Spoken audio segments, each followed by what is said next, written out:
नमस्कार भारत के भाग्य विधाताओं, आप देख रहे हैं ओम एंटरटेनमेंट अड्डा और मैं हूं आपके साथ ओम प्रकाश। साथियों, आज का हमारा विषय है एनडीए अर्थात नेशनल डिफेंस एकेडमी, राष्ट्रीय रक्षा अकादमी। ये किनके लिए है? तो ये वो ऐसे लोगों के लिए जो मेंटली और फिजिकली स्ट्रांग हो, मानसिक और शारीरिक रूप से मजबूत हो।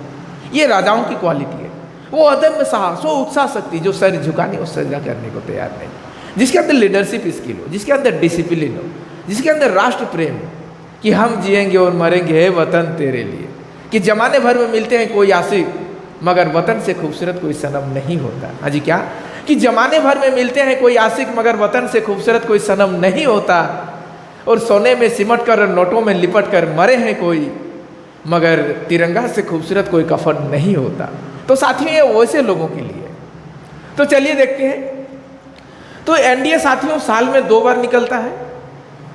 जो एनडीए 1 होता है पहली बार निकलता है साल में, और दिसंबर जनवरी के समय निकलता है। अप्रैल में इसका एग्जाम होता है। सीट लगभग 400 आता है साथ। और सेकंड टाइम जब निकलता है वो मई जून में निकलता है।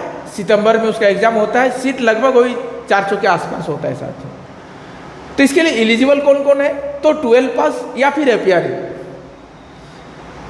और इसके 3 विंग है, एक आर्मी और एयरफोर्स और नेवी। तो आर्मी विंग के लिए जो है 12वीं किसी भी स्ट्रीम में, चाहे आप आर्ट्स से पढ़ रहे हो, कॉमर्स से पढ़ रहे हो या साइंस से पढ़ रहे हो, आप एलिजिबल हैं। लेकिन एयरफोर्स और नेवी के लिए आपको +2 पीसीएम से होना चाहिए, अर्थात फिजिक्स, केमिस्ट्री और मैथ से। एज 16.5 से 19 साल के बीच आपका होना चाहिए।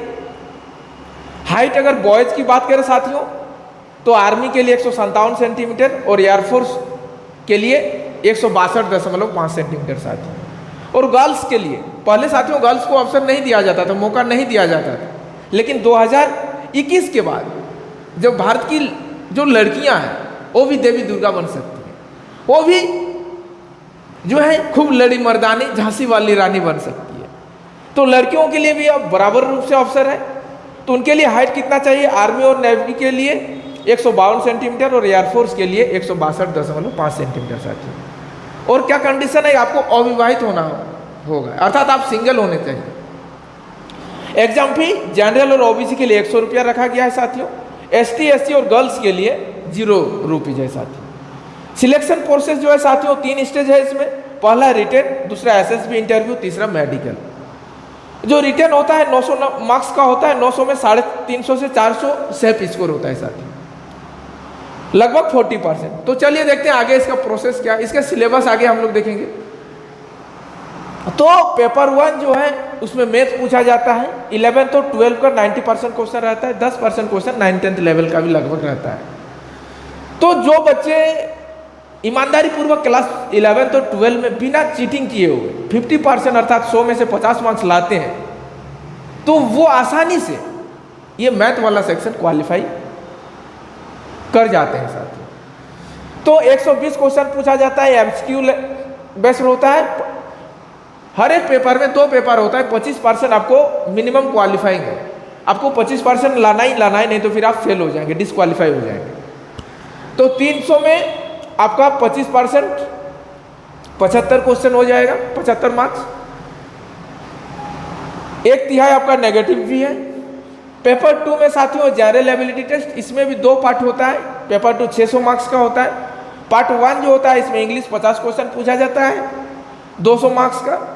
इंग्लिश का जो लेवल होता है साथियों एसएससी के थोड़ा सा टफ होता है, जो एसएससी सीजीएल और सीएचएसएल का लेवल होता है। फिर आपका पार्ट बी में साइंस और जीके-जीएस पूछा जाता है। साइंस में जनरल साइंस सामान्यतः रहता है, 9th-10th लेवल का साइंस पूछा जाता है 50 क्वेश्चन। और जीके-जीएस में 11th-12th का हिस्ट्री, पॉलिटिकल, इकोनॉमिक्स, जियोग्राफी आदि पूछा जाता है साथियों। करंट अफेयर्स और इंटरनेशनल रिलेशन से भी क्वेश्चन कुछ पूछा जाता है साथियों। ये पेपर 2 में भी आपको 25% मार्क्स लाना ही लाना है, नहीं तो फिर आप डिस्क्वालीफाई हो जाएंगे। अर्थात 600 का 25% 150 मार्क्स है साथियों। तो सेफ इसको, जैसा कि मैंने आपको थोड़ी देर पहले बताया कि 350 से 400 नंबर आप अगर 900 में लाते हैं तो आप अगले राउंड अर्थात इंटरव्यू के लिए आप क्वालिफाई कर जाते हैं साथियों। तो आज का हमारा ये विश्लेषण आप लोगों को कैसा लगा कमेंट में जरूर बताइएगा। फिर मिलेंगे अगले एपिसोड में, तब तक आप लोग अपना और अपनों का ख्याल रखें। जी धन्यवाद, शुक्रिया।